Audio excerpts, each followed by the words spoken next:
held by allegations of presidential wrongdoing so serious that we are engaged in an impeachment inquiry.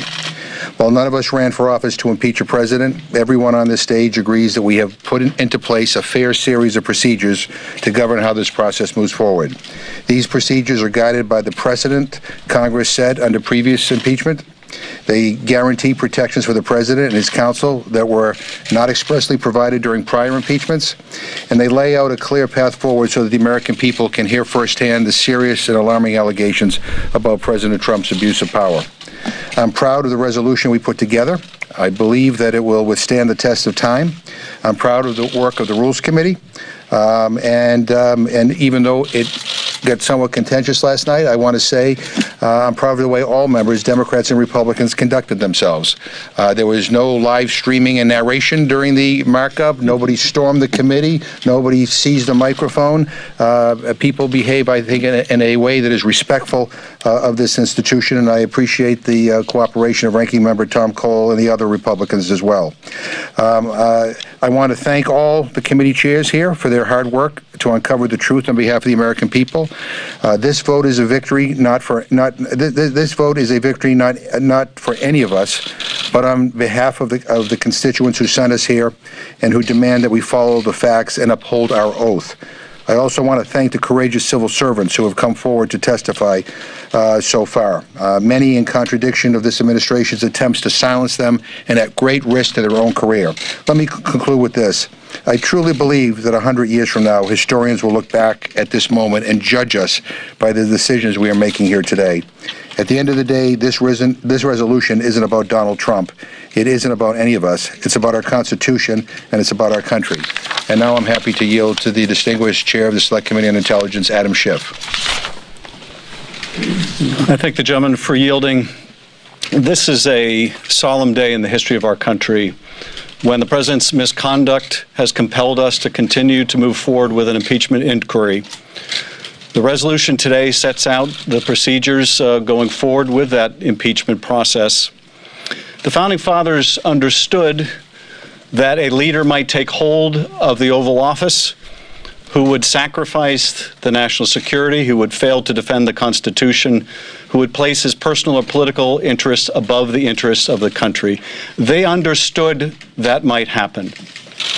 And they provided a mechanism to deal with it, and that mechanism is called impeachment. We take no joy in having to move down this road and proceed with the impeachment inquiry, but neither do we shrink from it. The resolution from the perspective of the Intelligence Committee sets out important procedures for how we may conduct our open hearings. During the depositions that we've conducted thus far, we've used a format that we believe very conducive to the fact-finding process. Those procedures now will be incorporated into the open hearings in which staff counsel will be permitted for lengthy periods of time to do sustained questioning for up to 45 minutes per side, followed by member questioning. We've used this, I think, to great success for both parties during the course of the depositions, where in the depositions we have alternated 1 hour for the majority, 1 hour for the minority, 45 minutes for the majority, 45 minutes for the minority. In those depositions, over 100 members have been eligible to participate. I should tell you that notwithstanding those that have complained about lack of access to the depositions, most of the members who have been permitted to attend have failed to attend, have not made use of the availability of attending each and every deposition. But those that have, on both sides of the aisle, have had an equal opportunity to question the witnesses, and indeed, when we move into open session, both parties will have an equal opportunity to question any witnesses that are called. The resolution will also permit me, as the chair, to begin releasing the transcripts of the depositions, and I think that you will see when those are released just what equal opportunity members of both parties have had. We recognize the seriousness of this undertaking. We recognize that we have been compelled by the circumstances to move forward. When a president abuses his or her office when a president sacrifices the national interest, when a president refuses to defend the Constitution, and does so for the purpose of advancing a personal or political agenda, the founders provided the remedy. I make no prejudgment as to whether that remedy will be warranted when we finish these hearings. I will wait until all the facts are put forward. We will undertake this duty with the seriousness it deserves and to the best of our ability. Thank you. And I now yield to the Chair of the Judiciary Committee, Mr. Nadler. Thank you very much. No person, Republican or Democrat, President or anyone else, should be permitted to jeopardize America's security and reputation for self-serving political purposes. No president, no official can demand that an ally of the United States do anything in particular to help his or her political ambitions as a condition of receiving help from our country.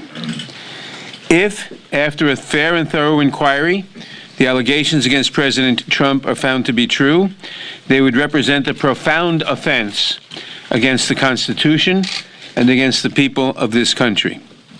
It is the duty of the House to vindicate the Constitution and to make it crystal clear to future presidents that this kind of conduct, if proven, is an affront to the great public that place their trust in him or her. This resolution that we passed today lays the groundwork for open hearings in both the Intelligence Committee and the Judiciary Committee. The House and the American public must see all the evidence for themselves. The resolution makes clear the ample safeguards in the process that will be given and that will be adhered to. The resolution is necessary to ensure that our constitutional order remains intact for future generations. What we have seen are allegations of conduct on many levels that, if proven to be true, are a challenge to the democratic order, to the democratic norms on which we all depend. We must hand this country to our children with its democracy in as good a shape as when it was handed to us. We simply have no choice, because no one can be above the law, and we must enforce that. I'll now yield to the Chairman of the Foreign Affairs Committee, Mr. Engel. Thank you. I'm Elliot Engel, Chairman of the Foreign Affairs Committee. For the last month, we've been working lockstep with the Intelligence and Oversight Committees on this impeachment inquiry. So far, we've seen damning evidence that the President abused his power and jeopardized our national security to help his own political fortunes. He pressed for another round of foreign interference in an American election. It's what the framers feared the most. Today, we've laid the groundwork for the next open phase of this investigation. Moving ahead, the Foreign Affairs Committee will continue to support this effort because we know that the administration's abuse of power resulted in our foreign policy being subverted and our diplomats being smeared, sidelined, and harassed. We cannot stand for that. I'm glad that the resolution we passed today will provide for an open, fair process that will allow the American people to hear from witnesses, see the evidence, and understand the troubling story of what the President and his allies did. They deserve to know the facts, and they soon will. Thank you. And now it's my pleasure to call on Carolyn Maloney, the Acting Chair of the Oversight Committee. Thank you. I will be brief. I have just 2 points. First, I want to commend my colleagues for their diligent work. This is a very grave matter. As they have shown, we are acting deliberatively, thoroughly, and without delay. Secondly, I want to remind everyone of the words of our beloved former chairman, Elijah Cummings. And, quote, he said, "We are fighting for the soul of democracy," end quote. That is our core mission under the Constitution. We cannot allow a president or any president to extort foreign countries into interfering with our democracy. We cannot allow a president to withhold critical military aid that we have in Congress provided in order to counter Russian aggression. And we cannot allow a president to ignore duly authorized subpoenas, withheld documents, prevent witnesses from testifying, covering up wrongdoing, and obstructing Congress. This is a fundamental corruption of the Constitution, an abuse of power, and a breach of the oath of office. Thank you, and I yield now to the chairman of our caucus, Hakeem Jeffries. Thank you, Congresswoman Maloney. I thank the distinguished chairs for their diligent work throughout this process. This is not a celebratory moment here in the capital city. This is a solemn moment. It's a sober moment. It's a serious moment. None of us came to Congress to impeach this president or any president. But duty now requires that we investigate the serious wrongdoing that is hiding in plain sight. This is a moment for every single member of the House of Representatives to put principle over party, to put the Constitution above corruption, to put democracy above dereliction of duty. This is not a moment, this impeachment inquiry is not about Democrats versus Republicans. It's not about the left versus the right. It's not about progressives versus conservatives. The impeachment inquiry is about right versus wrong. And we have a constitutional responsibility to follow the facts, apply the law, be guided by the Constitution, and present the evidence of wrongdoing to the American people. The impeachment inquiry is about abuse of power. It's about betrayal. It's about corruption. It's about national security. It's about the integrity of our elections. It's about defending our democracy for the people. With that, I think we have an opportunity to take just a handful of questions. First row. And any chairman who would like to speak. In light of all the information that you've gotten from testimony from witnesses behind closed doors, are you willing to expand the inquiry beyond the narrow scope of the Ukraine scandal, and are you also able to share any of the witnesses that you would like to testify publicly? Well, the process that has been set forth by Speaker Pelosi from the very beginning is that we are operating under an impeachment inquiry umbrella, where there are 6 committees of relevant jurisdiction that will explore the wrongdoing that exists coming out of 1600 Pennsylvania Avenue, and at the end of the process make recommendations to the chair and the Judiciary Committee with a continued focus on the Trump-Ukraine scandal, the abuse of power, the solicitation of foreign interference in the 2020 election. And that inquiry, of course, will continue to be led by Chairman Adam Schiff and the Intel Committee because it relates to a matter of national security.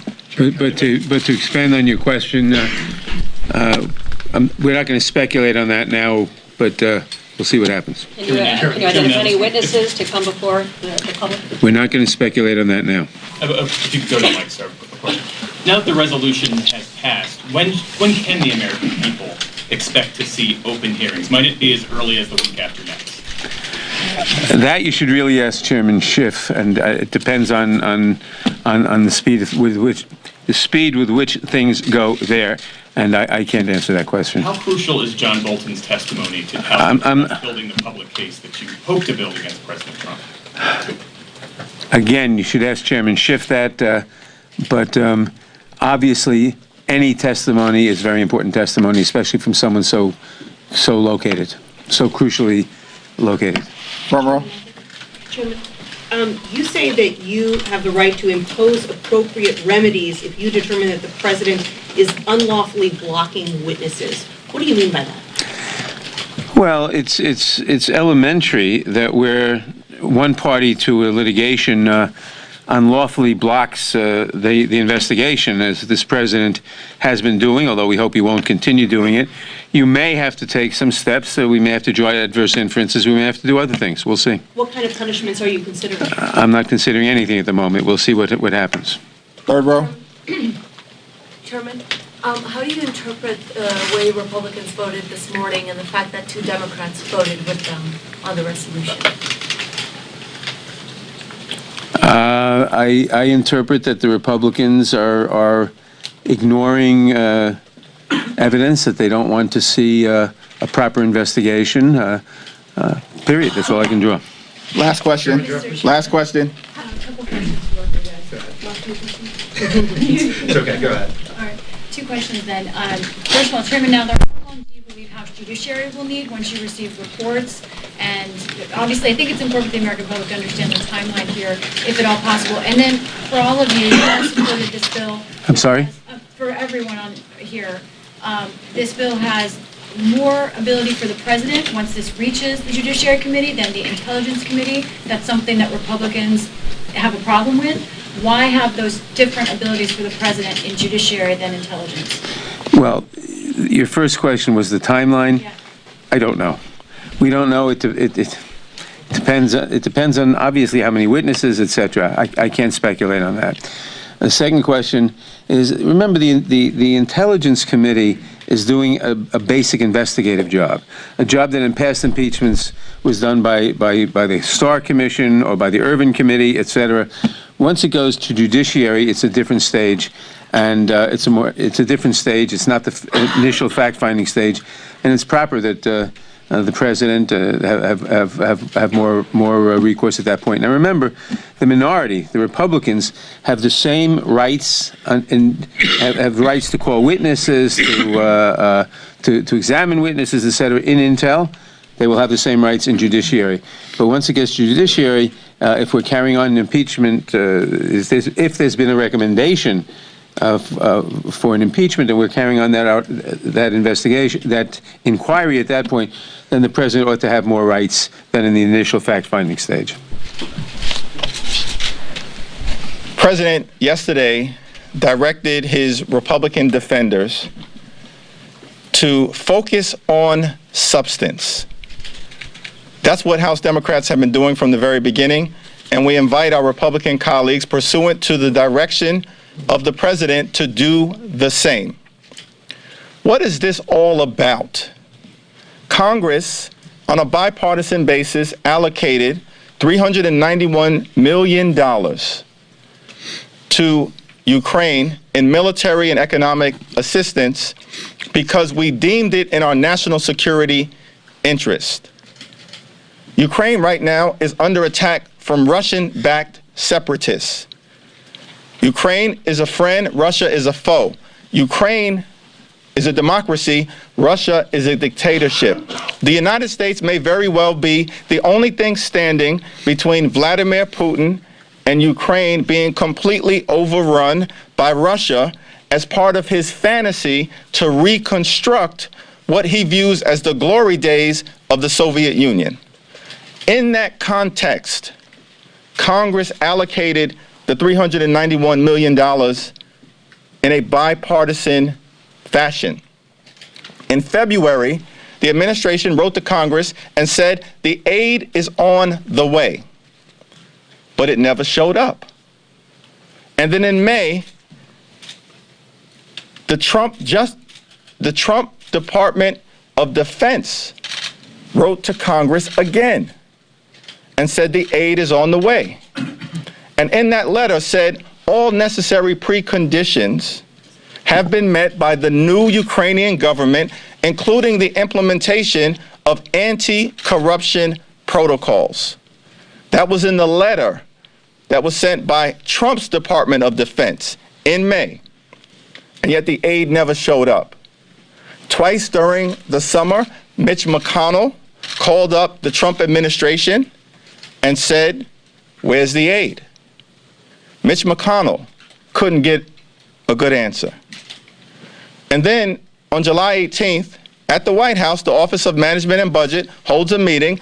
Mulvaney is there, apparently, where they say the reason the aid has not been released is at the explicit direction of the President of the United States of America. On July 25th, 1 week later, we understand why. His own words, do us a favor, though. Pressuring a foreign government to target an American citizen for political gain and thereby solicit foreign interference in the 2020 election while withholding this aid from a vulnerable Ukraine. Mr. President, that's the substance of the matter. That's what we're going to focus on moving forward. Thank you. And let me add to that and say that foreign aid is a very important component of what we do around the world in order to keep America really at the top of the world. And the money that the Congress allocated for foreign aid was not the president's personal piñata that he can use however he wants. By withholding that money, he's taking an asset of the United States, not a personal asset of the United States, and withholding it to try to coerce the leader of another country to help him in his political election. I mean, if that isn't crazy, then I don't know what is. So this really just cannot stand. Foreign aid is not the president's personal piñata to do what he wants with it. The Congress appropriates it, and Ukraine is in a very important crossroads right now. And so this is a very, very serious matter. It's not simply a matter of talking to a leader of a foreign country. It's a matter of taking American money that the Congress allocated for foreign aid for a country, to withhold it and say to that leader, I'm not going to give it to you unless you do what I need you to do. That is an absolute disgrace. And that's one of the reasons we're here. Thank you very much. Somebody's phone. Whose phone? Phone? That's mine. Oh, okay, we'll leave it. Don't want to take it.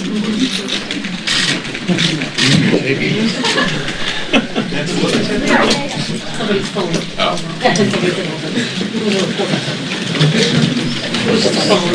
She's on.